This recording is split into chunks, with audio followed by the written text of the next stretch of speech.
दोस्तों, एक लड़का सड़क पर तेजी से भाग रहा था और भागते भागते जोर जोर से चीख रहा था, चिल्ला रहा था कि बचाओ बचाओ।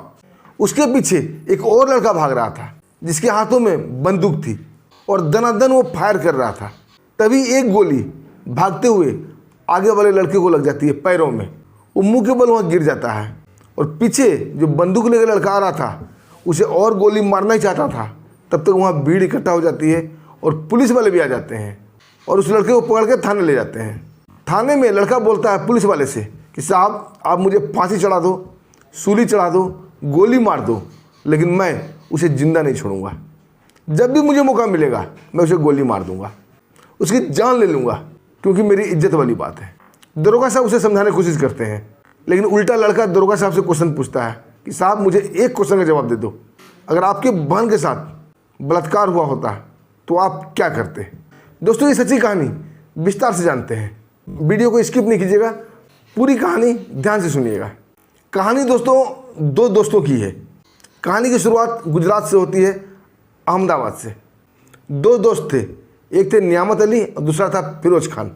दोनों में अच्छी दोस्ती थी और दोनों का व्यवसाय सेम था। दोनों बोट से मछली पकड़ा करते थे और उसे मार्केट में बेचा करते थे। समय गुजरता है और समय के साथ साथ उनकी दोस्ती और भी गाढ़ी हो जाती है। नियामत अली का एक बेटा था जिसका नाम था इमरान, और फिरोज खान का दो संतान थी। पहला बेटा था, दूसरी बेटी थी। बेटा का नाम था आरिफ खान और उससे छोटी थी बेटी, उसका नाम था रजिया। दोनों घरों में अच्छी दोस्ती थी, दोनों का व्यवसाय भी सेम था, दोनों घर में एक दूसरे का आना जाना बना हुआ था। समय के साथ साथ इमरान और आरिफ में दोस्ती हो जाती है, क्योंकि इसके पिता भी पक्के दोस्त थे। धीरे धीरे समय बीतता है और दोनों बड़े होने लगते हैं। अब दोनों लगभग 25 साल के हो चुके थे और अपने पिता के साथ उनके व्यवसाय में भी हाथ बटाने लगे थे, यानी कि मछली पकड़ने का धंधा शुरू कर दिए थे। और फिरोज खान की जो बेटी थी रजिया, वो भी अब 14-15 साल की हो चुकी थी, यानी कि वो आरिफ से छोटी थी। इमरान हमेशा आरिफ के घर आया करता था, लेकिन अब रजिया के ऊपर जवानी का निखार आ चुका था और इमरान रजिया के ऊपर बुरी नज़र रखने लगा था, क्योंकि इमरान को रजिया बहुत अच्छी लगती थी। और धीरे धीरे इमरान आरिफ के ना रहने पर उसकी गैर मौजूदगी में भी घर आने लगा और अपने मीठे मीठे शब्दों के जाल में रजिया को फंसा लेता है। रजिया की झूठी तारीफ किया करता था हमेशा कि तुम हीरोइन से भी ज़्यादा खूबसूरत हो, यहाँ क्या रखा है, हम दोनों चलेंगे मुंबई, वहाँ तुम्हें हीरोइन बना देंगे, तुम वहाँ हीरोइन बन जाओगी, बड़े पर्दों पे आओगी, तुम्हारा नाम देश में फैल जाएगा, सब लोग तुम्हें जानेंगे। दोस्तों, रजिया की उम्र ज़्यादा नहीं था, 14-15 साल उम्र था, मासूम लड़की थी, खूबसूरत ज़रूर थी। ये इमरान के बातों में आ जाती है और ये भी सपनों में खोया रहती थी कि मैं हीरोइन बन जाऊंगी, ये करूंगी, वो करूंगी। और धीरे धीरे दोनों में प्यार हो जाता है। लेकिन जैसे ही इस बात की खबर फिरोज खान को लगती है, यानी कि रजिया के पिता को लगती है, उन्हें ये बात नागवार गुजरती है, क्योंकि वो अपने आप को इज्जत वाले, रसूख वाले समझते थे, क्योंकि वो खान परिवार से थे। नियामत अली उनका दोस्त भले ही था, लेकिन शादी ब्याह इनके घर में करना उन्हें मंजूर नहीं था, क्योंकि ये अली परिवार था और वो खान परिवार था। खान वाले अच्छा रसूख वाले थे। पहले तो फिरोज खान अपनी बेटी रजिया को समझाता बुझाता है और इमरान से दूर रहने की सलाह देता है। और दोस्तों इसका असर इमरान और आरिफ की दोस्ती पर हो जाती है। अब इमरान और आरिफ की दोस्ती टूट चुकी थी। आरिफ ने कड़े शब्दों में इमरान को समझा दिया था कि दोबारा तुम मेरे घर में कदम रखोगे तो अच्छा नहीं होगा, और अपनी बहन रजिया को भी कड़े शब्दों में समझाया था कि अगर तुम इमरान के साथ देखी गई या पकड़ी गई तुम्हें जिंदा ही जला दूंगा। दोस्तों, अब डर से रजिया और इमरान दूर दूर रहने लगे, लेकिन दोस्तों दोनों के दिल में आग लगी हुई थी। दोनों एक दूसरे को प्यार करते थे। अब दोनों को गाहे बगाहे जब भी मौका मिलता फ़ोन पर एक दूसरे से बात कर लिया करते थे। और इमरान बड़ा ही शातिर लड़का था और रजिया को हमेशा सब्ज बागों में फंसाया करता था कि तुम्हें मैं मुंबई लेके जाऊंगा, वहाँ मेरा दोस्त है, वहाँ मेरे कई रिलेशन वाले हैं, तुम्हें मैं हीरोइन बना दूंगा। और रजिया के ऊपर हीरोइन बनने का भूत सवार हो गया था। और एक दिन इमरान के साथ रजिया भाग जाती है। जैसे ही रजिया के भागने की खबर आस पड़ोस इधर उधर फैलती है, उसके पिता फिरोज खान और उसका भाई आरिफ दोनों सख्ते में आ जाते हैं। तुरंत पुलिस थाने जाते हैं, वहाँ पर उसके भागने की कंप्लेन लिखाते हैं और अब दरोगा को बताते हैं कि साहब, मेरी बेटी मासूम है, नादान है, नाबालिग है, उसे सातिर इमरान ने बहला फुसा कर लेके भागा है। और पुलिस वाले तुरंत एक्शन में आते हैं और पुलिस वाले के साथ साथ फिरोज खान और आरिफ खान और उसके रिश्तेदार सब लड़की को ढूंढने लगते हैं। अच्छी घेराबंदी होती है और पकड़ में आ जाते हैं इमरान और रजिया। लड़की रजिया को तो समझा बुझा के पुलिस वाले फिरोज खान के हवाले कर देते हैं, लेकिन इमरान के ऊपर FIR दर्ज हो चुका था और पॉक्सो एक्ट के तहत उसे जेल जाना पड़ा। दोस्तों, इमरान भी नियामत अली का इकलौता वारिस था, इकलौता बेटा था। अब नियामत अली भी फिरोज खान से दोस्ती छोड़ चुके थे।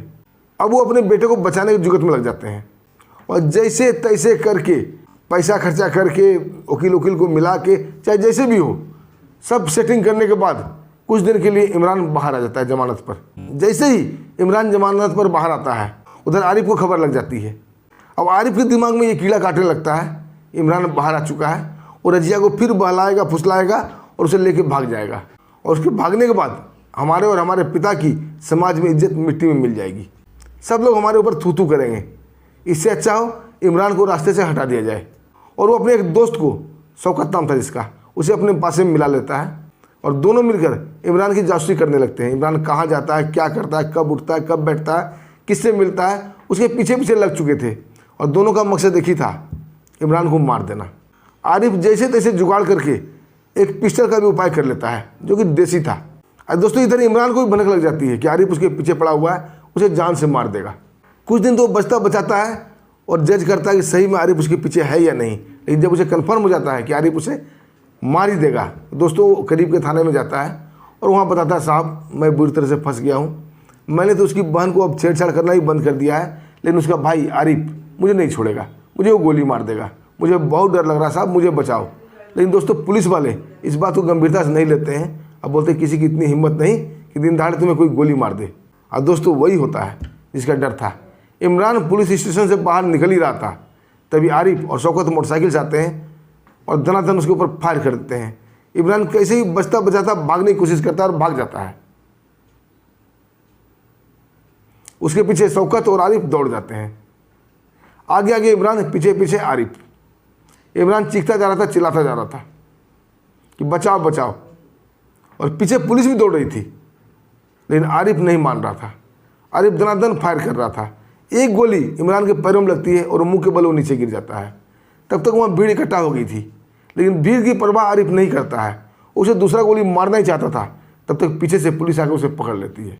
वो पुलिस के काबू में भी नहीं आ रहा था और जोर जोर से चीख रहा था, चिल्ला रहा था कि साहब मुझे जो करना है कर लेना, फांसी चढ़ा देना, लेकिन मैं इस कुत्ते को जिंदा नहीं छोड़ूंगा, इसे मार के ही दम लूँगा, मारने के बाद भले ही आप मुझे फांसी चढ़ा दो।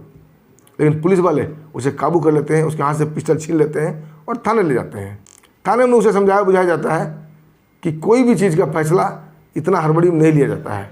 लेकिन आरिफ था, मानने को तैयार ही नहीं था। बस वो एक ही रट लगा रहा था कि साहब मुझे जब भी मौका मिलेगा, जैसे ही मौका मिलेगा, मैं इमरान को गोली मार दूंगा, उसकी जान ले लूँगा, उसकी हत्या कर दूंगा। इमरान ने हमारे और हमारे ख़ानदान की इज्जत के साथ खिलवाड़ किया है और आगे भी वो करेगा। वो पुलिस वाले से बोलता है, साहब आप मुझे फांसी चढ़ा देना, गोली मार देना, चाहे कुछ भी कर देना, लेकिन मैं इसे जिंदा नहीं छोड़ूंगा। दुर्गा साहब समझाते हैं कि कोई भी फैसला हड़बड़ी में नहीं लिया जाता है, लेकिन इसका कोई असर आरिफ पे नहीं होता है। आरिफ उल्टा ही दुर्गा साहब से क्वेश्चन करता है कि साहब अगर ये बताइए, आपकी बहन के साथ कोई बलात्कार करता या उसे भगाने की कोशिश करता तो आप क्या करते? तो दुर्गा साहब बोलते हैं कि मैं पुलिस की मदद लेता। लेकिन आरिफ बोलता है मैं पुलिस की मदद नहीं लूँगा, मैं उसे सज़ा खुद दूंगा, चाहे मुझे कोई भी सज़ा मिल जाए। उधर दोस्तों, इमरान को भी पुलिस वाले हॉस्पिटल ले जाते हैं। उसे टांगों में गोली लगी थी, गोली निकाल दी जाती है। वो खतरे से बाहर था, लेकिन दहशत उसके अंदर थी।